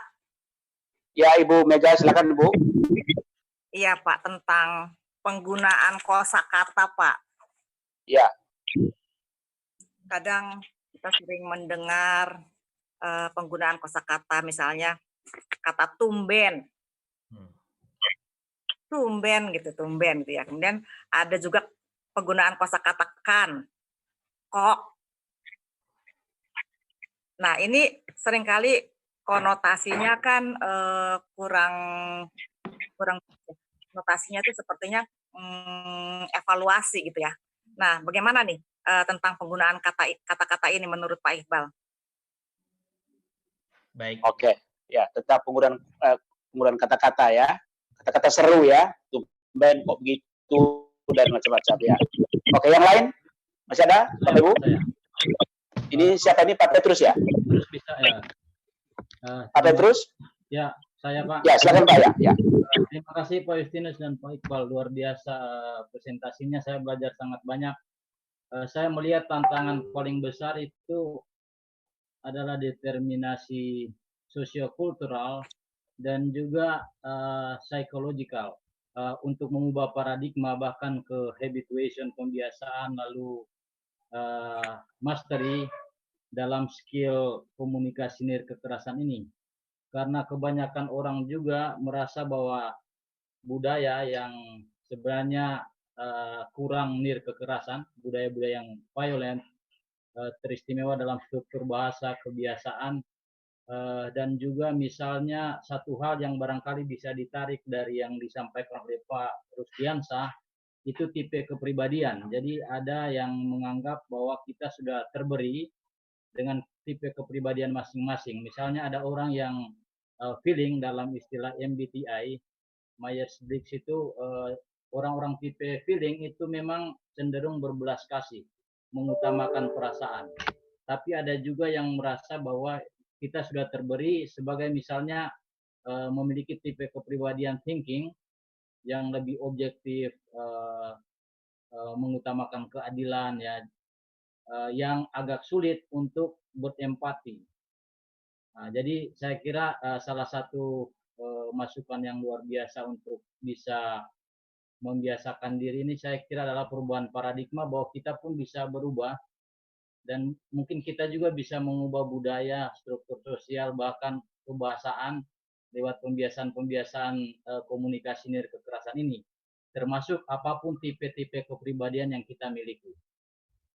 Saya kira itu komentar saya. Kalau mau ditambahkan oleh teman-teman, silakan. Misalnya Mbak Dian, Mbak Anggi, kami pernah belajar bersama dari Mbak Anggi tentang MBTI, atau juga Lumina dari BINUS ya, yang memberi gambaran kepada kita bahwa memang ada tipe-tipe kepribadian yang beragam yang kita miliki. Terima kasih. Ya, terima kasih Pak Petrus. Ya, ada satu lagi lewat chat Pak Iqbal dari Pak Christian. Saya harus menyampaikan ini karena beliau pendeta, saya takut dosa. Dia bilang bagaimana orang tua, komunikasi orang tua terhadap anak, ya yang orang tua kan dia punya keterbatasan pengetahuan, ya orang tua di kampung, ya hatinya terluka. Dia sebetulnya punya maksud yang baik, tapi dia punya keterbatasan dalam mengemukakan komunikasi yang lebih sesuai nir kekerasan seperti yang Pak Iqbal jelaskan tadi. Itu dari Pak Christian. Silakan Pak. Baik, saya mulai dari yang tadi ya, yang ada tumben. Ya, tumben dari Bu Mega ya. Dan lain sebagainya. Jadi menghadapi perubahan-perubahan dalam perilaku orang itu kadang-kadang kita menyampaikan, mengungkapkan perasaan, apresiasi kita, tapi juga berbuntut dengan tuntutan ya, sehingga orang tidak menangkap apresiasi, tapi malah yang ditangkap oleh orang itu justru adalah penghakiman. Kita ambil contoh juga misalnya mahasiswa kita ya, kebetulan setiap hari dia datang ke kelas selalu terlambat gitu kan, kesiangan, menurut saya ditandai orang ini terlambat terus gitu. Tiba-tiba pada satu hari dia datang tepat waktu, bahkan 5 menit sebelum waktunya sudah datang di kelas, duduk di depan kita. Nah, pilihannya ada dua, untuk menyampaikan perasaan kita yang senang dan apresiasi. Misalnya orang cenderung akan mengatakan, misalnya yang datang misalnya namanya Petrus gitu ya. Petrus, selama ini kamu datang selalu terlambat ya, sekarang bisa datang tepat waktu. Tumben banget. Nah, dalam proses kata tumben banget, itu yang muncul itu memblok ulas asih, karena orang merasa yang diingat oleh Pak dosen, Ibu dosen itu, oh berarti saya selama ini terlambat terus. Dia ada semacam label, judgment gitu. Sebaliknya kalau kita mencoba menyampaikan dengan kata-kata yang ulas asih, maka kata tumben atau coba dari dulu gitu kan, itu akan dihilangkan. Kita akan menyampaikan kata-kata, Petrus, saya melihat kamu hari ini datang tepat waktu, bahkan 5 menit sebelum mulai sudah ada di depan kelas. Terus terang saya merasa senang ya sebagai dosen, karena kamu sebagai mahasiswa tampak antusias dan bertanggung jawab untuk menjalani kuliah ini dengan baik gitu. Nah, dua pilihan komunikasi jelas memberikan dampak yang berbeda ya. Kalau yang pertama itu muncul kata tumben, coba dari dulu, itu orang merasa wah, tidak ada apresiasi, tidak ada unsur welas asih dalam proses komunikasi. Tapi kalau yang kedua, dia merasa dihubungkan dengan kualitas positif yang dia miliki. Oh, berarti saya itu sebetulnya kalau saya datang tepat waktu, itu menunjukkan saya adalah pribadi yang bertanggung jawab, pribadi yang antusias. Maka otomatis akan memberikan perasaan positif pada yang bersangkutan. Oh, berarti besok saya juga mau datang tepat waktu. Nah, kemungkinannya seperti itu. Tapi kalau kata-kata tumben atau dari dulu, dia merasa kurang diapresiasi, maka besok dia akan terlambat lagi biasanya gitu. Jadi kata-kata tumben itu menjadi penghalang komunikasi. Atau juga kalau kita menyampaikan apresiasi dalam bentuk yang terlalu general ya. Misalnya gini, Pak Justinus, weh hari ini makin luar biasa aja ya. Nggak spesifik pujian itu. Apanya yang luar biasa? Bajunya, rambutnya, maka nggak spesifik. Atau misalnya kata-kata, weh bos makin maju aja nih gitu kan. Itu basa-basi yang sebetulnya tidak menyampaikan ulas asih gitu. Tapi kalau kita kebetulan hari itu misalnya biasanya Pak Yus kumisnya panjang nggak dicukur misalnya gitu ya, tiba-tiba ketemu, maka kita akan bilang, Pak Yus, saya melihat Pak Yus hari ini kumisnya dicukur rapi ya. Wah, Pak Yus ini pasti sudah merapihkan penampilannya supaya sekarang lebih segar ya. Nah ini ungkapan yang lebih spesifik. Memang ada satu hal yang spesifik yang terjadi dan kita fokus pada yang spesifik itu gitu, yang kita apresiasi. Tapi kalau kata-kata umum, wih Pak Yus makin ganteng aja nih gitu. Itu nggak jelas kan kata-kata yang terlalu general itu. Jadi dibuat spesifik. Termasuk juga kalau anak-anak misalnya di antara banyak hal yang tidak menarik, tulisannya acak-acakan gitu kan. Kita ingin memotivasi anak dengan cara yang gombal. Wah, kamu memang anak yang paling cerdas sedunia gitu kan. Maksudnya ingin memotivasi tapi kan terjadi gombalisasi gitu kan. Mungkin yang lebih spesifik kita akan bilang, oke deh hari ini ayah lihat caramu menulis huruf I itu sudah cukup lurus ya. Ada tampaknya sudah belajar cukup baik bagaimana menulis huruf I yang dengan cara yang lurus. Nah ini spesifik gitu kan. Pujian itu pada sesuatu yang memang bisa dilihat, observable, bukan sesuatu yang gombal. Kamu memang anak paling hebat sedunia. Itu kan gombalisasi. Kita selalu fokus pada yang spesifik, yang khusus, yang aktual, kini dan di sini gitu. Jadi ini memang satu kemampuan yang seperti yang tadi Ibu katakan ya, tumben bersifat umum itu sesuatu yang perlu dihilangkan dalam proses komunikasi karena itu memblok ulas asih gitu. Kemudian tadi dari Pak Petrus kayaknya menambahkan aja Pak ya. Determinasi sosiokultural dan psikologis Pak. Ya betul itu. Bahasa saya. Memang seperti yang sudah saya katakan tadi dalam banyak budaya bahasa dengan kecenderungan untuk melibatkan kekerasan sudah dianggap lazim gitu kan, dianggap normal gitu kan. Nah kita memang perlu sedikit demi sedikit mengubah minimal dari diri kita merumuskan menggunakan bahasa yang ulas asih gitu. Termasuk tadi orang tua ya, orang tua mungkin dari kecil dia dididik, dibesar oleh orang tua, oleh budaya yang memang dengan menggunakan bahasa yang seperti itu. Cenderung general, cenderung tidak bisa menyampaikan sesuai dengan pola komunikasi seperti itu. Paling tidak kita yang sudah mendengar, yang mempelajari komunikasi dan kekerasan bisa mempraktekkan empati kepada orang tua itu. Misalnya, kalau orang tua menyampaikan kata-kata yang tersirat, maka kita coba pakai dengan pendekatan KNK ini. Oh jadi Ibu tadi mengatakan bahwa saya sudah beberapa tahun ini nggak pulang kampung ya. Pasti Ibu sedih ya nggak ketemu saya setelah bertahun-tahun. Pasti Ibu ingin ya sesekali dikunjungi oleh saya di kampung. Mungkin kata-katanya sangat tersirat ya, kebutuhan untuk dijenguk oleh anaknya, kebutuhan untuk terhubung dengan anaknya. Tapi dia di telepon mungkin akan mengatakan, nak kamu nggak pernah pulang ya misalnya gitu. Umum saja, itu kan sangat general. Nah kita coba praktekkan dengan KNK dengan mencoba membaca perasaan apa yang ada dalam berkecamuk di balik kata-kata orang tua itu dan kebutuhan apa di balik kata-kata yang general dari orang tua. Kita bisa praktekkan dalam proses komunikasi sehingga kita bisa menebak apa perasaannya dan apa kebutuhan yang tidak terpenuhi. Itu barangkali Pak Yus. Ya. Ya, saya kira Pak Kris, itu ya Pak Kristian ya. Pak Yus. Iya Pak. Boleh. Kristian ya, silakan Pak Kristian ya. Ya sederhana aja Pak Iqbal.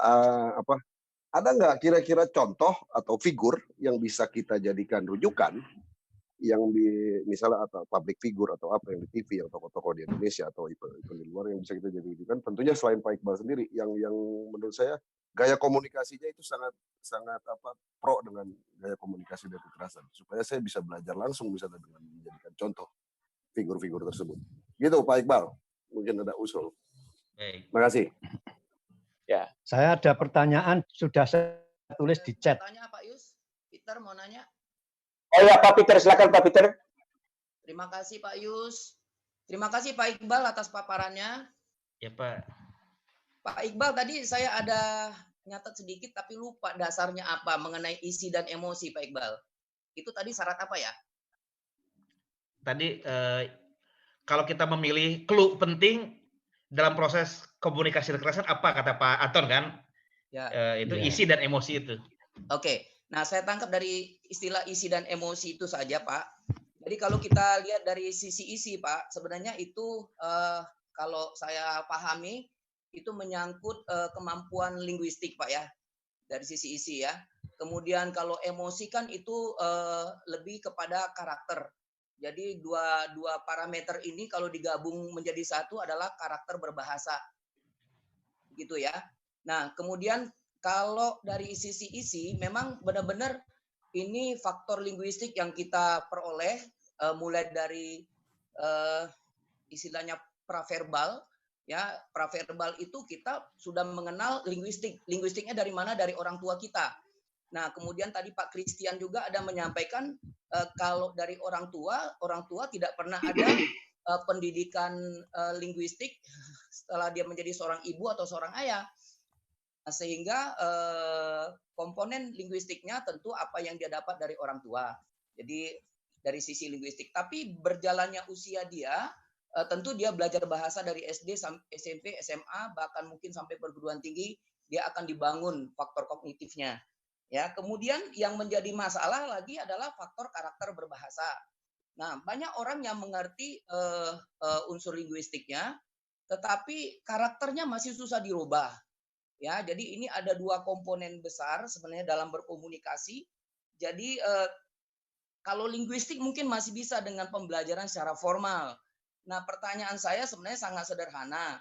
Menurut Pak Iqbal selama ini setelah mengamati perihal komunikasi ini, kira-kira gagasan apa yang Pak Iqbal bisa hubungkan, karena kita dari CB, karakter building, bahkan mungkin saya coba ingin munculkan satu istilah pendidikan karakter berbahasa Pak Iqbal.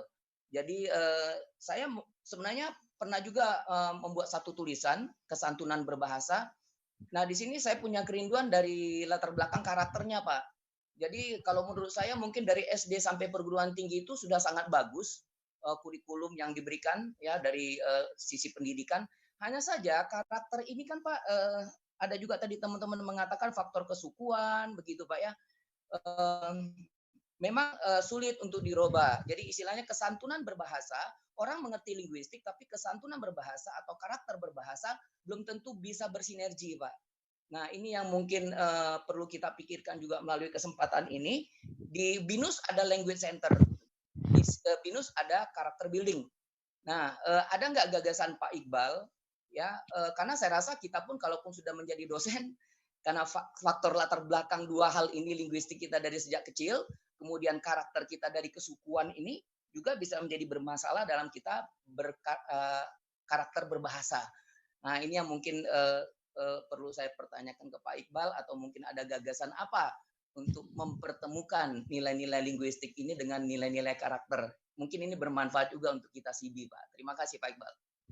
Oke, terima kasih Pak Peter. Saya kira Pak Peter adalah penanya terakhir. Saya ingin baca ada dari Pak Ari, Pak Iqbal ada tambahan itu tentang soal intensitas komunikasi.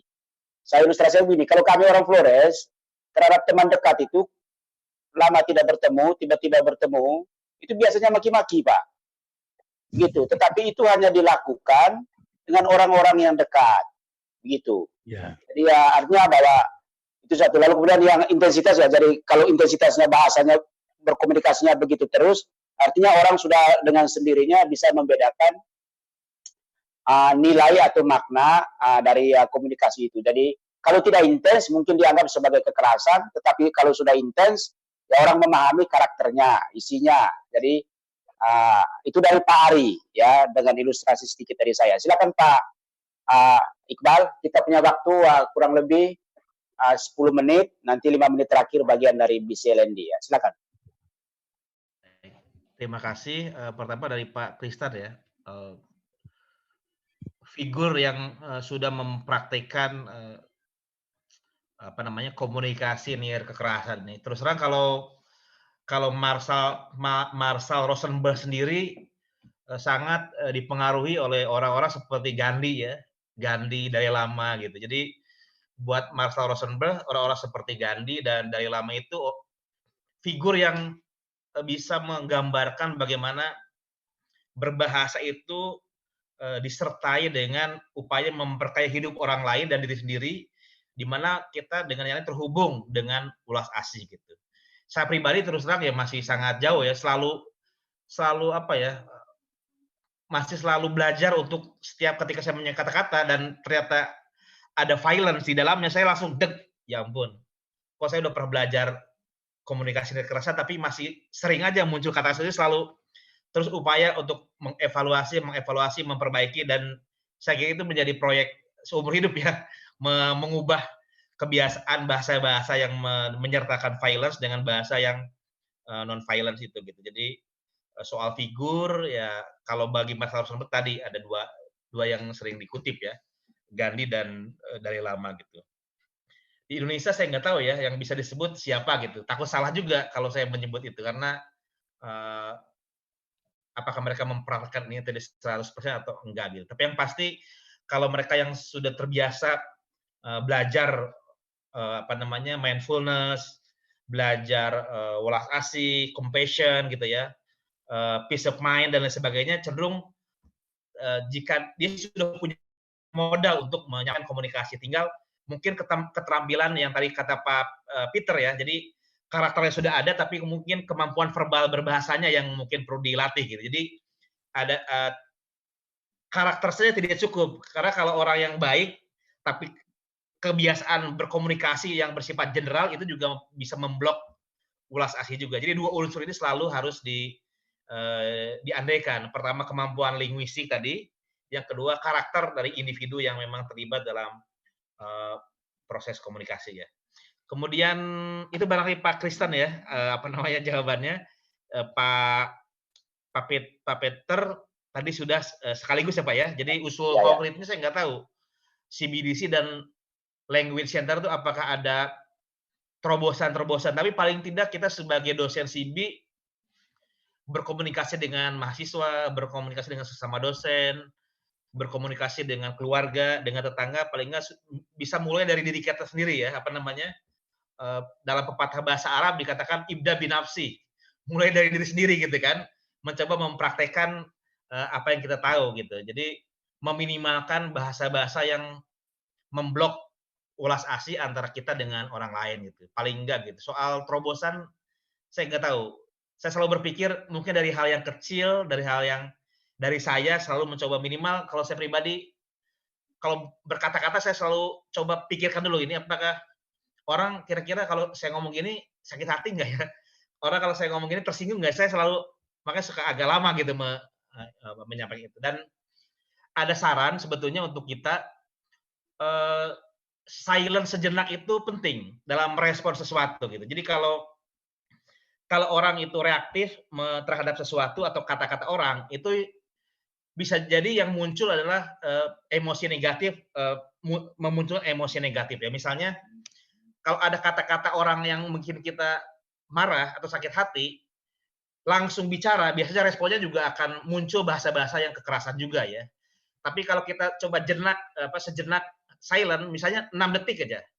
Misalnya ada kata-kata yang orang lain mendiskredit kita, kamu kok dosen nggak memberikan contoh yang baik ya, bla bla. Kita kan pasti tersinggung gitu. Nah, kalau langsung respon, biasanya muncul kata-kata yang nggak enak juga. Tapi kalau kita jeda dulu 6 detik atau 5 detik, 1, 2, 3, 4, 5, 6, baru merespon, itu biasanya beda. Respon yang dikatakan di detik pertama bereaksi pada orang dengan detik ke-6 biasanya agak berbeda bahasa yang dipilih gitu. Karena kita sudah tidak dikendalikan oleh emosi negatif ketika kita berbahasa gitu. Jadi memang saya pribadi lebih ke personal Pak Peter. Jadi kita coba dari diri kita sendiri. Mudah-mudahan ketika kita memancarkan dua tadi kapasitas yang Pak Peter sebutkan, linguistik dan juga karakter itu, mudah-mudahan nanti menular satu persatu ke semua orang sehingga lingkungan kita semua bisa betul-betul menggunakan komunikasi yang menghubungkan ulas asli satu sama lain, gitu Pak Peter ya. Kemudian dari siapa Pak tadi yang lewat chat itu? Arkadius Pak. Pak Arkadius tadi apa ya Pak? Tentang intensitas komunikasi mempengaruhi pola komunikasi Pak ya. Memang kalau misalnya orang Jawa Timur ya, dengan teman itu kan kata-kata cuk itu biasa ya. Apa kabar cuk? Piye kabarnya cuk gitu kan. Dengan teman tuh kayak nggak kasar kan kata-kata itu. Tapi kalau dengan orang lain bisa jadi menunjukkan itu sesuatu yang kasar atau sesuatu yang marah gitu. Tapi menurut saya memang seintens apapun dengan teman gitu, tetap saja selalu dalam kondisi tertentu bahasa-bahasa yang mengandung kekerasan, labeling, menghakimi atau kekerasan itu sedikit banyak akan menimbulkan luka batin gitu. Meskipun kalau dengan teman tentu luka batinnya tidak sama dengan mereka yang baru kenal disampaikan dengan bahasa yang sama dengan orang yang intens komunikasi dengan kita gitu. Pilihannya kalau menurut saya sih memang mengubah betul paradigma berbahasa kita dari bahasa yang menggunakan tadi ya label, penghakiman, kemudian menuntut dan sebagainya menjadi bahasa yang betul-betul berbasis pada mengekspresikan emosi dan kebutuhan. Jadi bahasa-bahasa yang basa-basi itu betul-betul dikurangi sehingga dalam proses komunikasi kita bisa menghubungkan perasaan dan kebutuhan satu dengan yang lain. Itu barangkali Pak Yus. Terima kasih banyak. Oke, terima kasih Pak Iqbal dan juga teman-teman sekalian. Saya kira kita sampai di penghujung waktu. Teman-teman sekalian tentu punya kesimpulan masing-masing dan bisa banyak belajar, ya bisa banyak latihan dari apa yang dipresentasikan oleh Pak Iqbal pada hari ini. Ya, tapi ada satu hal yang menurut saya menarik untuk saya beri penekanan ya, yaitu bahwa bahasa itu harus memperkaya hidup orang lain. Lalu kemudian yang kedua, bahasa juga harus memperkaya hidup kita sendiri. Nah, instrumen untuk sampai ke sana, sampai kepada dua hal ini yang ditawarkan oleh Pak Iqbal pada hari ini untuk kita semua adalah bahasa nirkekerasan. Artinya dengan menggunakan bahasa nirkekerasan, kita dapat memperkaya hidup para mahasiswa kita, wawasan mereka, kepribadian mereka, dan lain sebagainya.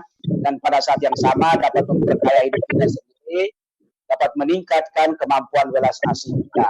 Ya, saya kira itu satu dua hal yang saya bisa berikan dari presentasi Pak Iqbal, dan mudah-mudahan teman-teman semua kita dapat melakukan latihan demi latihan materi yang disampaikan oleh Pak Iqbal pada hari ini. Jadi sekali lagi terima kasih kepada Pak Iqbal dan juga terima kasih kepada teman-teman semua atas partisipasinya dalam seminar kita pada hari ini. Kesempatan saya kembalikan ke BC LND. Ibu Okta, silakan Ibu Okta. Ya, terima kasih Pak Yus. Ya, Bu. Baik Bapak Ibu, berarti ini pertemuan kita yang terakhir ya, karena udah 3 hari juga. Ya, Bu, ya. Terima kasih untuk hadirannya selama 3 hari ini. Jadi setelahnya segera saya akan kirimkan link untuk training evaluasi dan juga materinya ya Bapak Ibu.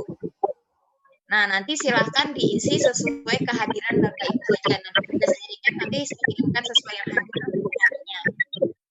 Untuk training evaluasi nanti akan paling waktunya sekitar 1 minggu, setelahnya baru saya akan proses untuk e-sertifikat. Jadi kalau Bapak Ibu dalam waktu 1 minggu tidak mengisi training evaluasinya, maka untuk sertifikatnya tidak bisa kami serahkan. Jadi kayak gitu sekarang ya Bapak Ibu ya.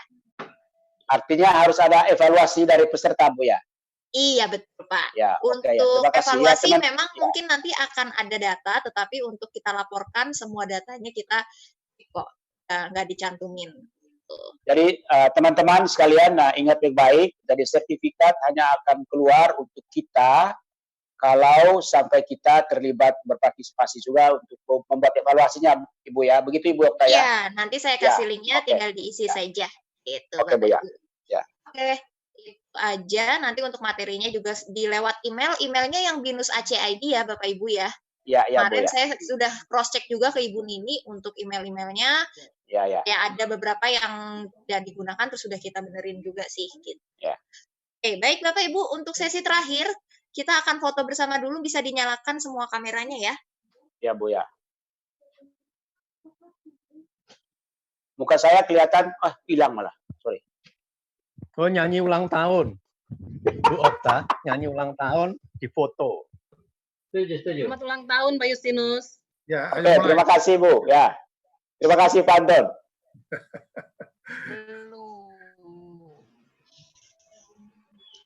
Terima kasih Bu Nini, belum mandi Bu Nini ya. Pak Iqbal.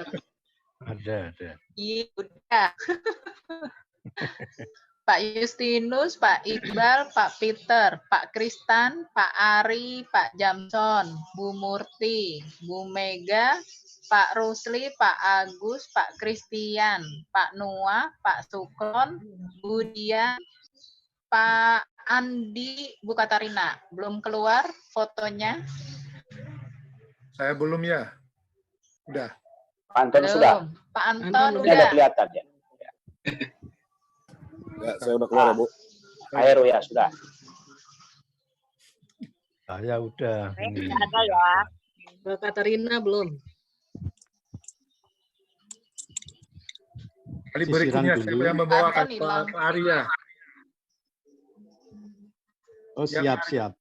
Kok pada hilang semua? Aduh, Pak Niko belum mandi itu Pak, muka Bu masih. Itu observasi atau perasaan itu Pak? Perasaan yang sudah diobservasi Pak. Itu evaluasi itu Pak. Mulai dipraktekkan ya. Intimidasi pribadi bersama Pak Iqbal.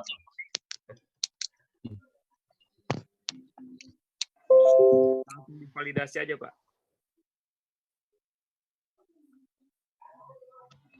Ini konsumsinya mana nih? Konsumsi. Sendiri-sendiri. GoFood. Udah ya, Bu. Udah dipoto. Sudah, Bu.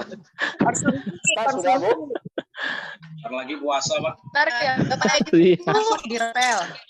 Kalau Pak Adi ini Pak Adi Yusuf bukan? Iya. Iya.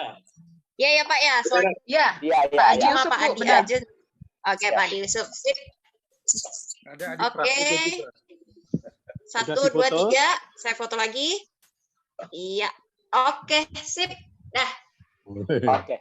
Terima kasih, Bu ya. Terima kasih. Sama-sama, Terima kasih Pak Iqbal. Boleh Luar meninggalkan biasa. saja karena sebentar lagi udah saya close. Oke, Bu ya. Terima kasih. Terima kasih. Yo, makasih. Ya, Bu. Selamat siang. Ya nyanyi. Selamat. Pak Justinus. Ayolah. Pak Yus udah hilang. To you. Mana kuenya? Happy birthday to you. Tapi Pak Justinus sih cabut lagi. Ya udah. Pak Yus udah hilang. Happy birthday to you.